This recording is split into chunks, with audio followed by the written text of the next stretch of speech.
मनुष्य और 3 गुण। इस दुनिया में बहुत प्रकार के लोग हैं।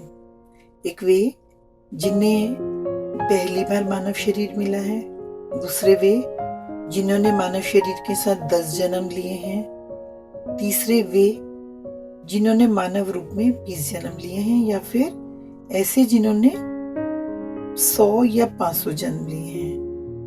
उन सबका स्वभाव एक सा नहीं रहता। पहले जन्मों में मनुष्य तमोगुण प्रधान स्वरूप में रहता है, उसके बाद रजोगुण प्रधान स्वरूप में, और फिर सतोगुण प्रधान स्वरूप को प्राप्त करने के बाद वह निर्गुण बन जाता है। अलग अलग प्रकार के लोगों का गुण भी अलग अलग रहता है। यही कारण है उन मनुष्यों के कर्म भी एक जैसे नहीं रहते।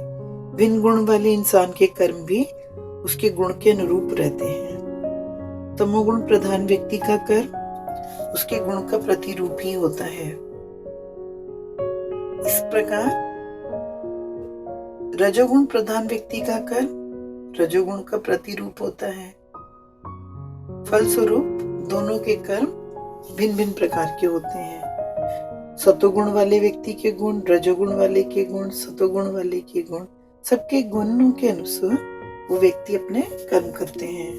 रजोगुण प्रधान व्यक्ति का कर्म सतोगुण प्रधान व्यक्ति के कर्म से बिल्कुल अलग होगा। यदि पहला व्यक्ति राजनीति में रुचि लेता है तो दूसरा संगीत, भजन, कीर्तन और खेलकूद में लेगा। इसी प्रकार सात्विक गुण प्रधान व्यक्ति का कर्म निर्गुण के कर्म से बिल्कुल अलग होगा। निर्गुण प्रधान व्यक्ति हमेशा ध्यान करता रहता है, उसको हमेशा ध्यान करना अच्छा लगता है, उसी के विषय में वह बातचीत करता है, न कि संगीत, भजन, खेलकूद अथवा कलाओं के बारे में। व्यक्ति का कार्य क्षेत्र उसके मूल गुण के अनुसार चलता है, उससे बंधा है। कोई भी व्यक्ति जो उसका कार्य क्षेत्र है उसके मूल गुण के अनुसार चलता है, और वह व्यक्ति उसी के इर्द गिर्द ही घूमता रहता है। जैसा कि उसका आंतरिक गुण होगा वैसे ही उसका बाहर का कार्य क्षेत्र होगा। आपका कर्म आपके स्वधर्म की प्रतिछाया है। गुण और कर्म में भिन्नता होना संभव नहीं है। गुण क्या इतनी जल्दी बदलता है? नहीं, बिल्कुल नहीं। व्यक्ति का गुण धीरे धीरे बदलता है। किसी के भी कर्म की निंदा करने का अधिकार हमें किसी ने नहीं दिया। आत्मा तो छोटे बच्चे की तरह धीरे धीरे आगे बढ़ती है। शुरू में वे शिशु की तरह, फिर वे धीरे धीरे बड़े कदम लेते हुए आगे बढ़ती हैं।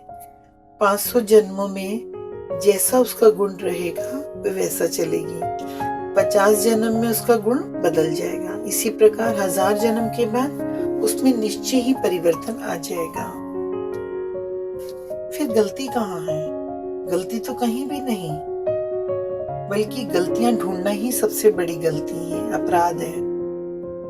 शुरू में हर व्यक्ति को तमोगुण में ही रहना है, कुछ अन्य जन्मों में रजोगुण में ही रहना है, उसके बाद कुछ अन्य जन्मों में सत्वगुण में रहना है, अंत में निर्गुण बन जाता है। जीसस क्राइस्ट कहते हैं, जज ई नॉट।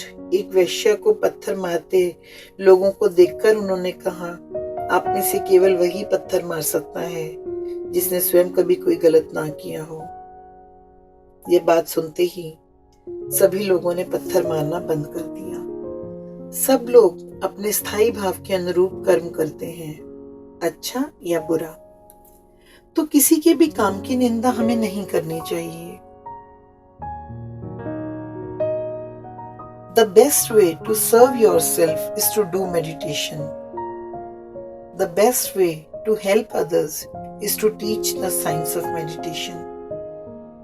अर्थात यदि व्यक्ति अपना हित चाहता है तो उसे ध्यान करना चाहिए, और यदि व्यक्ति सबका हित करना चाहता है तो उसे सबको ध्यान शास्त्र सिखाना चाहिए। अपने हित के लिए स्वयं ध्यान, दूसरे के हित के लिए सबको ध्यान शास्त्र सिखाना। भगवान कहाँ है? कोई भी व्यक्ति 7 स्थितियों में रहता है जो उसके 7 शक्ति केंद्र हैं, जैसे मूलाधार, स्वादिष्ठान, मणिपूरक।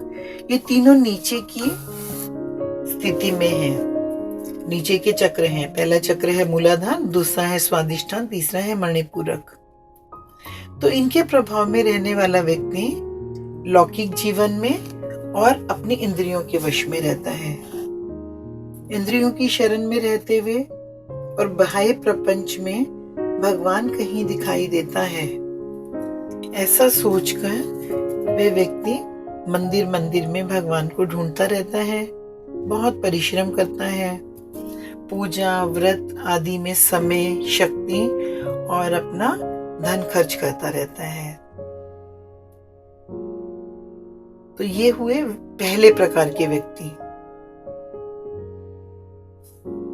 और जिनके चक्रों की स्थिति क्या है, जो कि निम्न तीनों चक्रों में रहते हैं। जो दूसरे प्रकार के लोग हैं वो ऊपर के तीनों चक्रों की स्थिति में रहते हैं, अर्थात अनाहत, चौथा चक्र, विशुद्ध और आज्ञा चक्र के प्रभाव में रहते हैं। ये जो लोग होते हैं ये इंद्रियों को बहिर्मुखी नहीं बल्कि अंतर्मुखी करके ईश्वर को अंदर ही स्थित मानते हैं। मेरे भीतर ईश्वर है। वे ईश्वर को भीतर ढूंढते रहते हैं, लेकिन ध्यान सुकर्म करने के बावजूद उन्हें ईश्वर की जानकारी नहीं होती। अनाहत, विशुद्ध और आज्ञा चक्र के प्रभाव में रहते हैं, भीतर परमात्मा को स्थित मानते हैं, परमात्मा को भीतर ही ढूंढ रहे हैं, लेकिन ईश्वर के बारे में जानकारी नहीं है। तीसरे तरह के लोग, तीसरे स्तर के लोग शस्त्रसार चक्र की स्थिति में व्यवहार करते हैं। उनके अनुसार ईश्वर ना तो बाहर है ना ही भीतर। तो ईश्वर कहाँ है? जो ढूंढ रहा है ईश्वर को वे स्वयं ही भगवान है।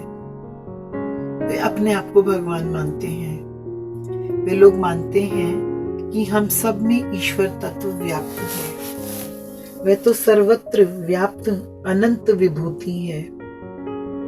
इस सच्चाई को जानकर वे निर्मल चित्त के साथ अपने में चिन्मय स्थिति में रहते हैं, आनंदित रहते हैं। ये शरीर पहने हुए वस्त्रों के समान है। इस प्रकार वे शरीर को देखते हैं। इस देह में रहने वाली आत्मा ही भगवान है। इस सच्चाई को वे जानते हैं। Perspective creates perception. हम अपनी दृष्टि से चीजों को देखते हैं। जैसी हमारी नजर है हम उसी तरह से सामने चीज को देखते हैं। यदि कोई कमी हमारी नजर में है तो हमें सामने दिखने वाली जो वस्तु है उसका भी विकृत रूप ही नजर आएगा। तो कमी कहाँ पे है? कमी बाहर नहीं है, हमारे भीतर है। ऐसा मान के चलिए अगर किसी व्यक्ति को पीलियां हो जाए तो उसे क्या नजर आएगा? हर चीज पीली ही पीली। ऐसे ही किसी ने अगर हरे रंग का चश्मा पहन लिया या किसी भी रंग का चश्मा पहन लिया, अब उसको सारी चीजें कैसी दिखेंगी? उसी कलर की जिस कलर का उसने चश्मा पहना हुआ है। बिल्कुल उसी प्रकार यदि हम शैतान हैं तो पूरी दुनिया शैतान लगेगी। अगर हम भगवान हैं तो हमें सारी दुनिया में भगवान ही दिखाई देगा, पूरी दुनिया भगवान ही दिखेगी। अर्थात प्रत्येक व्यक्ति अपने गुण गुणानुसार वर्त रहा है, विकास के नियम में आगे बढ़ रहा है और अपने कर्मों के अनुसार, अपने गुणों के अनुसार वे कर्म कर रहा है। Thank you.